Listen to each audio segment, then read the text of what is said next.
marvellous. Mainly because it's a challenge. It's marvellous. Absolutely disgusting.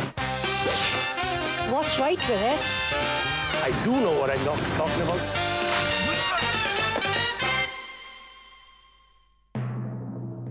Ladies and gentlemen, please welcome your host for tonight's show, a man who is to comedy what Dale Winton is to rugby, your very own Mr. Rabbi Welsh!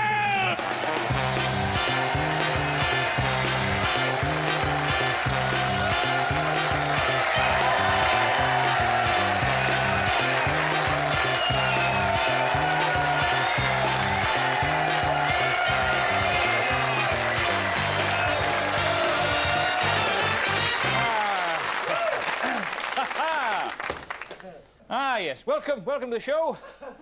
Welcome. I went into a public convenience the other day. No, I did. I popped in, and the lavatory attendant was a woman. Now, I'm all in favour of equal opportunities, although perhaps not in your case. So... No, I'm all in favour of equal opportunities, but when I get my tackle out, I prefer it if there was a man there. No, I don't mean I want there to be a man there, you know. I'd rather have a man than a woman. Not sexually. Look. What I mean is I don't want a woman looking at my genitals. Well, No, I do. I mean, obviously, yes, sometimes. Well, no, in fact, quite a lot of women have looked at my genitals. Oh, yes, not all of them doctors, you know. No, they're good quality genitals, so I don't want to get cocky. But my genitals would stand up against the genitals of any man in this room. Not in the way you're thinking. No, as you know, I'm not a homo. No, if a homosexual took an interest in my genitals, I'd give him a mouthful, quite frankly. Look, I've got nothing against homosexuals. Look, as I said, I'm all in favour of equal opportunities, positive discrimination. If you've got a vacancy that needs filling, give a homosexual a ring. Oh. Let's go over to Hugh Pugh. No, let's...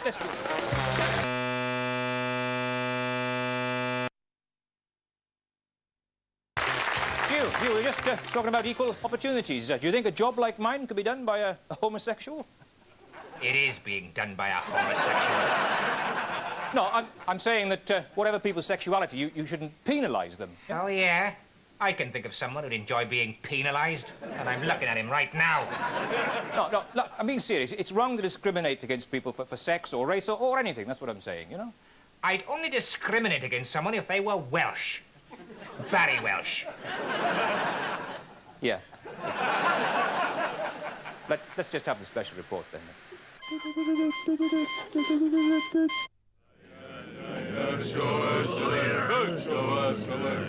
4 virgins, the good ship Venus, Mary had a little quim. Not what you'd expect on the lips of pop star Cliff Richards. But the old rocker's tired of the goody two-shoes image and has decided to filth up his act by recording an album of rugby songs at shabby old studios in Fishguard. Filthy Favourites on the Pants label is out today. Cliff, what is it you like about singing rugby songs? You get a chance to be a pop singer in front of people, but also you get a chance to sing songs that have a much deeper meaning. And... Yeah, songs like, I've got a 12-inch penis, but I don't use it as a rule. You don't come much deeper than that, eh, Cliff? Oh, I don't know. I bet you do. I understand you warmed up for the recording by singing a few songs at the Llanelli game last Saturday. You know, I didn't have my band, so I couldn't give people a professional performance. Well, no disrespect, Cliff, but they hadn't come to see you anyway. Now, somebody did tell me that to get the full rugby experience, you and your manager had been helping the staff at Starry Park to clean the toilets after the games. Is that right? Well, we've only brushed with them a couple of times. Oh, once would be enough for me, mate. What do you think of the way they wipe their asses on the doorknobs? In a free country, I feel it's disgusting. I know, but you gotta laugh, haven't you? And, of course, your real name's not Cliff Richards, is it? It's Brian Turd. Yes, I'm trying to forget it. Nobody else will.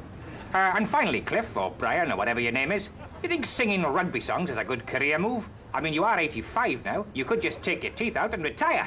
As long as I don't make a fool of myself, as long as I still look credible as a pop singer, then there's no reason why I shouldn't remain. Sorry, Cliff, that's all we got time for. So, that's Filthy Favourites by Cliff Richards. Should go straight to the number 2 slot, if you know what I mean. The Animal Rescue Squad is an organisation dedicated to caring for animals in distress. It receives no official funding or encouragement.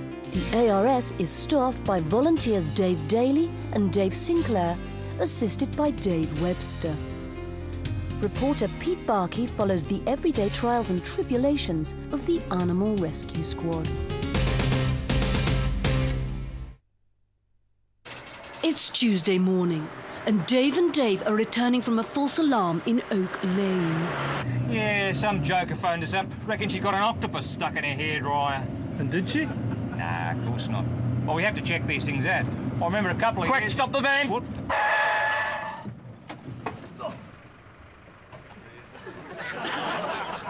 What's the matter with him? He's got a touch of the Queensland quick step. Had 3 pounds of rotten apples last night. Why did he do that? Stomach bug. Doesn't like antibiotics.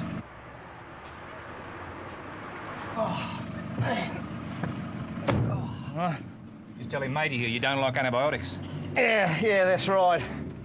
I mean, bacteria have got a right to live same as you and me.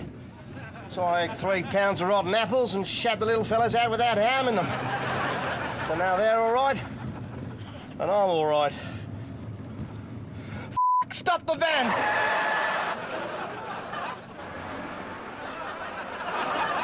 How many times has he been now? Rain's about 37 times.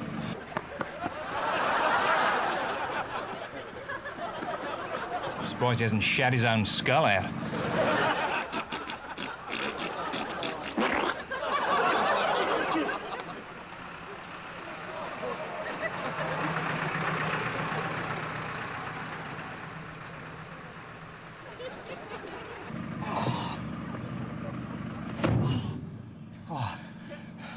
Back to arse control. Arse control. That's quite ironic, isn't it? Off you.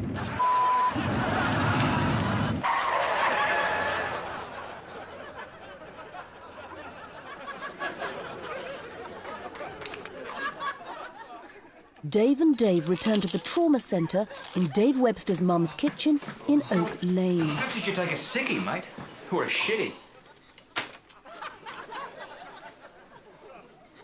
Ah! There's a snail in my crisps.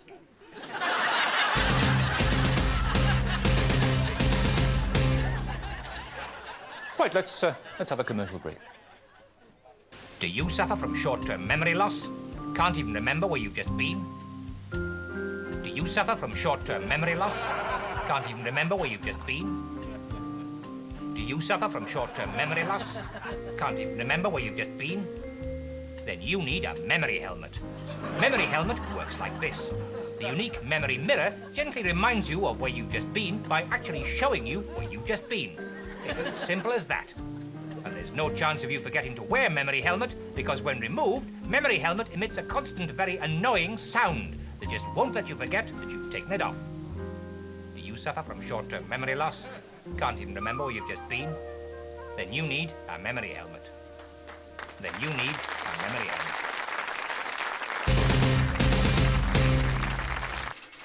Dave Sinclair has removed a snail from Dave Webster's packet of crisps and is putting it on a drip to rehydrate it. Hello, fella. As you can see, the salt from Dave Webster's crisps has caused 7th degree burns over 43% of the snail's body. So that's 7 times 43. He's in pretty bad way. Animal Rescue Squad. Right, I'll get an emergency vehicle over there straight away. There's an emergency in Oak Lane. A little boy's put a goldfish down the toilet. Right, you're in charge of the snail. Check him every 5 minutes. Watch his temperature, pulse, blood pressure, respiration, fluid intake, and all the other things. You better pray that that snail lives, or you're up for snail murder. Right, where is it? It's in here. There. Struth, is it a male or a female? I don't know. It's just a toilet. We all use it. No, I meant the fish. I don't know. We call it Evelyn after my cousin. Well, is your cousin a man or a woman? I don't know. I never actually met Evelyn. Have you got a photograph in an album or something? I'll have to go up into the attic. OK. All right, we'll wait. That's Evelyn, the one at the back holding the French loaf. Well, it's a bit out of focus. It could be a man or a woman. I could phone my mother. Yeah, all right.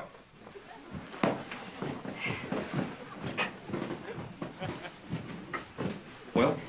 She was out. Does it matter? Nah, not really. Right, let's get the little fella out of there. Struth!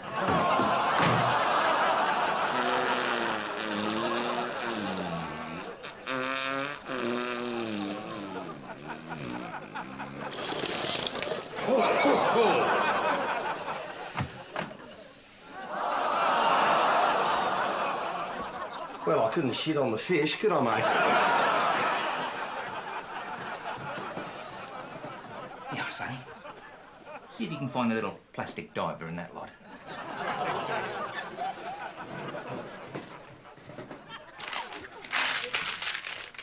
Wow, what a morning. How's that snail, Dave? The snail? Oh, my God. I forgot. Pass me that syringe. I've got to try and draw off some of that excess fluid.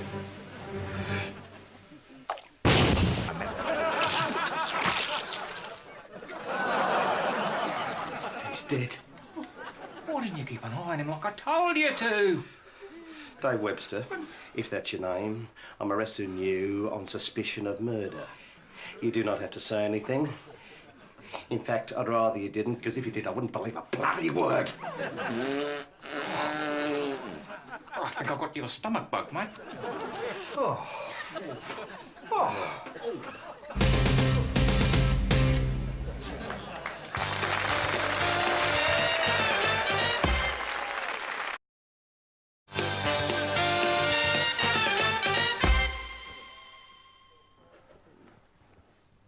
Welcome back. Well, we're actually still waiting for the audience to come back from the interval. They're taking their time, really. They get free tea and biscuits, you see. They're from Rill. Enough said.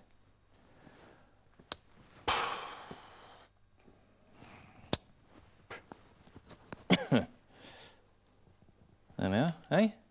Not bad for a man of my age. Oh well. Not getting any younger.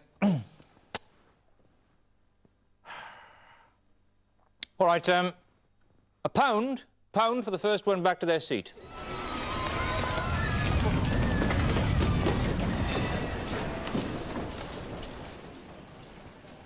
Oh, well, blimey, a pound. Well, who was first then? I think it was that bloke with 3 legs just up there.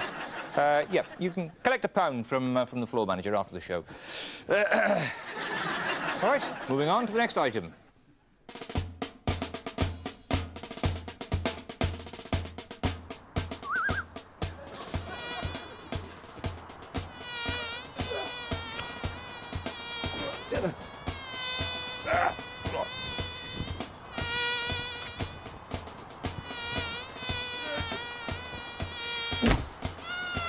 Hey, a bee.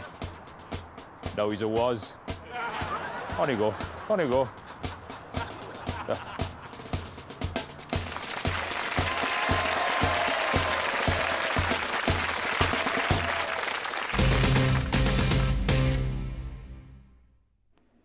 It's a Tuesday morning at the ARS Control Centre, and Dave Webster has been put on trial for snail murder by Dave and Dave. Right, how'd you plead? Guilty or not innocent? You can't try him. It's just a kangaroo court. What's wrong with that? It's a proper trial, mate. Dave here's the prosecuting counsel. I'm the counsel for the defence. There's the guilty man in the dock. You're the witness, and there's the jury. Well, where's the judge? We don't need a judge. We all know he did it. Who did that? Was that you? It was me. I think I've picked up that stomach bug. Yeah, well, make sure you look out for it. The rotten apples are over there. Oh, maybe you shat yourself, mate. Oh, I might have. Just a little bit. Actually, I think I might have caught the stomach bug. Could I possibly... Silence in court. Right. Did knowingly and maliciously, like the complete bastard that he is, failed to provide medical care for a snail. Further, I intend to bring evidence, the medical records of that snail, which will show that the defendant did at no time monitor the vital signs of the patient despite being entrusted so to do. Finally, I intend to call the witness, that's you, mate,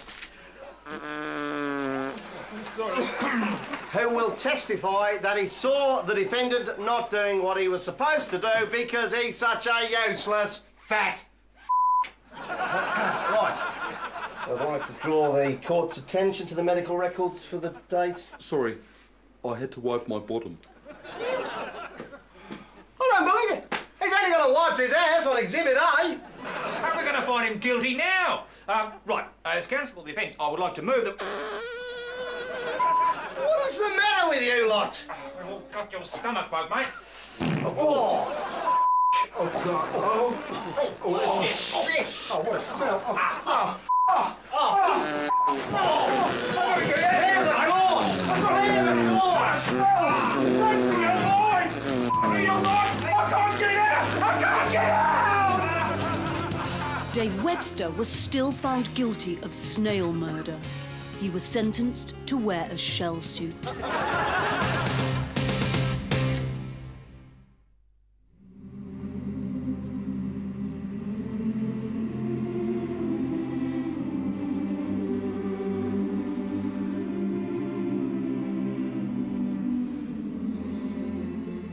Hello?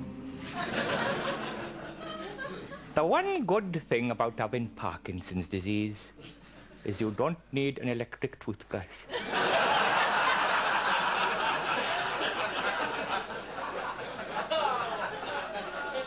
It's also quite handy when you're having a wank.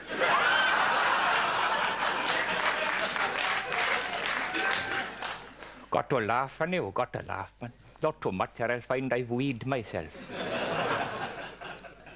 Went into a hospital the other day, slipped on some semen on the floor of the bathroom. What the sailors were doing on the floor of the bathroom, I don't know.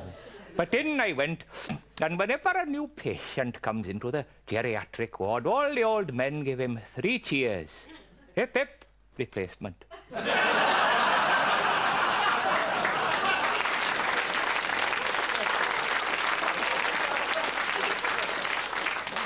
True. And it was nice to be looked after.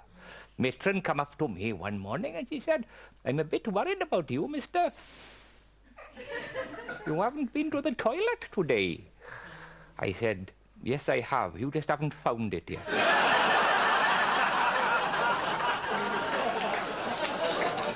Oh. But you do see some terrible things. The bloke in the next bed to me, the doctor said to him, "I got some good news and some bad news. The good news is that when you leave this hospital, you'll have a penis that touches the floor. The bad news is that it'll be because we've cut your legs off."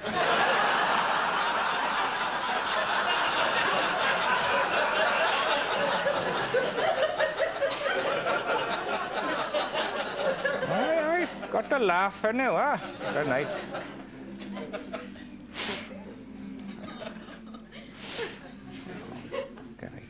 Excuse me.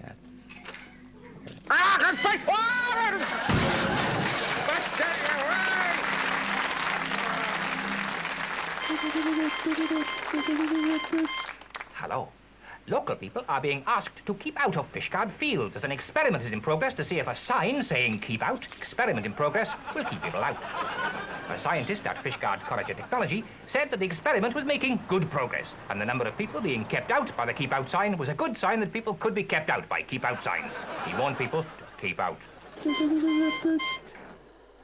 Fishguard police, backed up by police helicopters and police underwater search teams, have mounted a nationwide search of Fishguard after a police training video was stolen from a police car parked near the police station. Police issued an artist's impression of the video that's missing and appealed to anyone who found it to contact the police on free phone 111 111 111 2. Calls will be charged at £2 a minute. The Prince of Wales was in Fishguard today to open a bottle of wine. Then he opened another one. Then he opened a couple more. He was sick. Happens to the best of us. A lorry loaded with stolen bananas was stopped today by Fishguard police. The driver of the lorry escaped, but the bananas are in custody. Fishguard's Give Up Smoking Week has been abandoned on health grounds after several people stuck nicotine patches over their mouths and noses and suffocated. Concerns had also been raised by local construction firm Welsh Assemblies, who use the tar coughed up by smokers to resurface roads. A spokesman for Welsh Assemblies said that if people stopped smoking, the A487 between Velindre-Farcog and Plump might never be finished.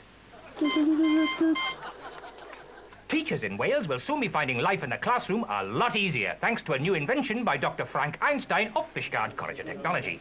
The specific targeting instrument for clarity of knowledge, or STICK, known as STICK, works by drawing the attention of pupils to the specific parts of a map or diagram. After a short training course, most teachers should be able to operate the device, said Dr. Einstein. He added that it could also be used as a weapon. And finally, we've had Cliff Richards giving us the hairs on a dicky dido, and now it's Hank Marvin's turn. Yes, Cliff may be a great singer. I'm not saying he is. He may be. But he couldn't have done it without Hank Marvin's nimble fingers running up and down his instrument.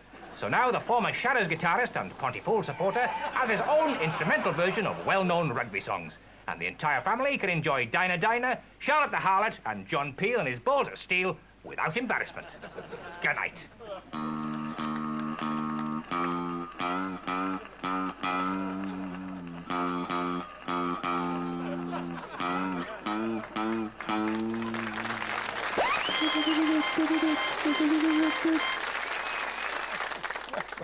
Well, people do get married in some strange places these days. There's a couple from Rill just got married in a public toilet.